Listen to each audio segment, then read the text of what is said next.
Leo, en este programa siempre hemos hablado de los cuentos que como herramienta fundamental para inculcar a nuestros hijos no solo valores, sino también conocimientos. Y hoy vamos a hablar precisamente de un cuento que va a ayudar a nuestros hijos a entender qué es un virus y cómo funcionan las vacunas. Lo ha escrito nuestro siguiente invitado, él es divulgador científico, Carlos Pazos. Muy buenas noches. Buenas noches, ¿qué tal? ¿Cómo estáis? Muy buenas noches, Carlos. Acabas de escribir un libro, un cuento para niños editado por Penguin Random House bajo el sello Beascoa, Virus y vacunas. Es verdad que llevamos un año hablando de virus y vacunas, pero a lo mejor es una forma útil, ¿no?, de acercar esta información a los niños que a lo mejor no la entienden tanto, de tantas fuentes que les llegan, de los informativos, de los padres, de las madres, de los colegios, y a través del cuento es una forma de simplificar esta información y que les llegue a ellos de una forma más sencilla, ¿no? En efecto, muchos de esos contenidos no están diseñados específicamente para edades tempranas y lo cierto es que los niños también y niñas también se tienen que enfrentar con la situación cotidiana que nos ha tocado vivir, porque hay que llevar mascarilla, porque tenemos que mantener distancia de seguridad.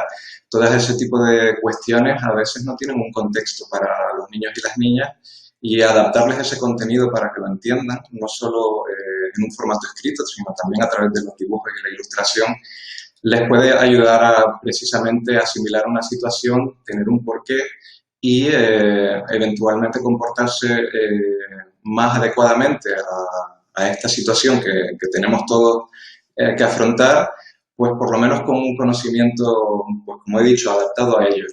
Y básicamente el libro está pensado específicamente como herramienta para facilitarles este tipo de información. Carlos, muchas felicidades por el libro. Los adultos tenemos miedo, y no digamos los niños, muchas veces tienen también miedo a las vacunas. ¿Crees que también nos puede ayudar a que los niños dejen de tener tanto miedo al pinchazo, a las vacunas? Sin duda. Bueno, ¿quién no le da miedo un pinchazo, no? La verdad es que precisamente en la presentación de esta historia, cuando el niño o la niña entiende lo que va a pasar dentro de su cuerpo, que va a haber si tenemos una enfermedad y una batalla del sistema inmunitario, y si además las vacunas ayudan a nuestro sistema inmunitario, nos van a mantener más protegidos, dotarles de esa información de una manera comprensible, entretenida. Si ellos entienden el valor de las vacunas, la importancia no solo para ellos como individuos, sino también para todos como grupo, a pesar de que sea una situación incómoda el hecho de tener que ir a recibir un pinchazo, solo la mera comprensión de toda esa situación los predispone mejor a aceptar la situación, y en vez de sentir miedo podemos pasar al reparo o incluso a el deber, que también lo hemos llegado a ver. Entonces sí, la comprensión de una situación ayuda a que afronten esta situación con muchísima más calma. Carlos, no es el primer cuento sobre ciencia que escribes para niños. Has dicho en alguna ocasión que tu objetivo es conseguir que la ciencia mole, y supongo que este es el primer paso, ¿no?, para acercar la ciencia a los niños. Sí, una cuestión fundamental es que muchas veces cuando ya llegamos a edad adulta tenemos fijados una arquitectura de pensamiento bastante más rígida que cuando eres más pequeño. Inculcarles el valor de la ciencia desde temprana edad, popularizarla, normaliza el hecho de que todos estos conocimientos que a tantos nos resultan ajenos en realidad son accesibles a todos, incluso a tempranas edades. Entonces sí, mi objetivo es precisamente, como has dicho, hacer que mole, pero detrás de esas palabras es realmente popularizarlas, que se vea que no es algo ajeno, que nos rodea, que está en todo lo que hacemos en el día a día, mejora nuestra calidad de vida, fomenta el progreso, y si no se entiende que todo eso llega desde la ciencia, desde temprana edad, si no se le da el valor que tiene cuando somos pequeños, después, llegados a la edad adulta, quizá no se valore como es debido pues materias tan fundamentales en personas que tomarán decisiones sobre esas materias fundamentales, porque recordemos que los niños y niñas, muchos serán los líderes del futuro y tomarán decisiones al respecto. Entonces, inculcarlo desde que son pequeños es importante para que tengamos todo un futuro mejor. Sin duda, Carlos, es un mensaje muy interesante, porque efectivamente nuestras hijas e hijos, nuestras niñas y niños son los líderes del futuro. Y por otra parte, pues hacer que la ciencia mole, nos permite que esos niñas y niños pues estén bien formados e informados, y por lo tanto también evitar la corriente negacionista. Uy, sí, la corriente negacionista, que es uno de estos problemas tan graves que tenemos en los tiempos que corren, porque estamos rodeados de sobreinformación, de desinformación, de malas intenciones, bulos, todo esto nos es muy familiar. Fomentar la ciencia va muy ligado a fomentar el pensamiento crítico, y las herramientas de pensamiento crítico que podemos darles ya desde pequeños a los niños y las niñas les van a armar precisamente para discriminar información que no sea rigurosa con relación a información que sí lo es.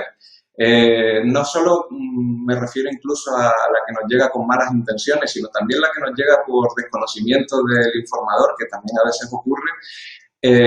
Por supuesto que fomentar el pensamiento crítico va a ser que, si no eliminar las corrientes negacionistas que siempre están ahí persistentes, y es una línea de pensamiento que forma parte de la sociedad, por lo menos minimizar su impacto, y tampoco es que estén sobre todo en grupos de decisión importantes que afectan al futuro de todos.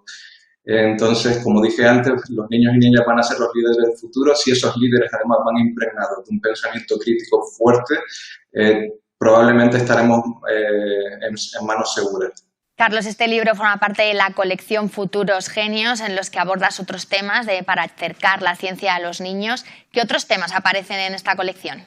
Pues los temas que he tratado o bien son temas básicos que a todo el mundo le viene bien conocer, o temas de actualidad. El primer libro que hice de la colección estaba relacionado con astronáutica, que el título puede ser muy grandilocuente, pero en el fondo es el funcionamiento de un cohete. ¿Por qué? Porque estamos entrando de nuevo en una era espacial, se vuelven a escuchar planes de volver a la Luna, se vuelven a escuchar planes de diversas naciones o empresas privadas que van al espacio. Entonces, mi primera motivación fue un tema de actualidad, pero a medida que fui desarrollando la colección, fui planeando también que necesitábamos temas básicos, como por ejemplo cómo funciona la evolución, de qué estamos hechos como personas y como materia, y ahí entramos en temas de partículas y física cuántica, inteligencia artificial, porque es algo que está aquí, ahora, nos rodea, toma decisiones por nosotros, nos ayuda, pero por lo menos entender los fundamentos básicos de lo que es un algoritmo o cómo funciona la inteligencia artificial, sin entrar en detalles técnicos.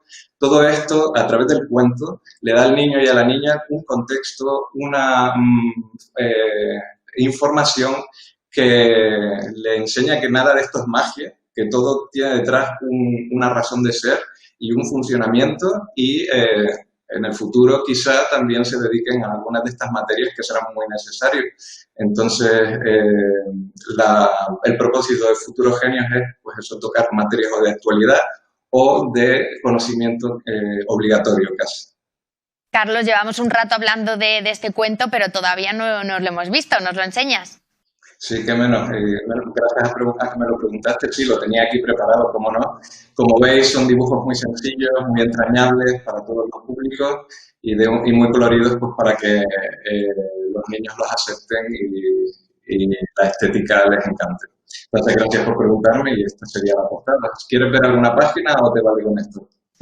Bueno, si nos quieres enseñar alguna página del interior para que así todas las madres y padres que nos están viendo pues sepan un poquito más de ese cuento. Este es el típico problema que hay cuando hablamos en videoconferencia, pero creo que más o menos se está viendo cómo funciona el virus, cómo nos afecta a las células, cómo intervienen las vacunas. Todo este tipo de preguntas es las que trato de responder con estos dibujos y con textos muy sencillos y muy adaptados. Carlos, muchísimas gracias por acercar la ciencia a los más pequeños y demostrarnos que no hay temas que no podamos tratar con ellos, sino que hay que buscar la forma, y los cuentos son una herramienta fundamental. Muchísimas gracias.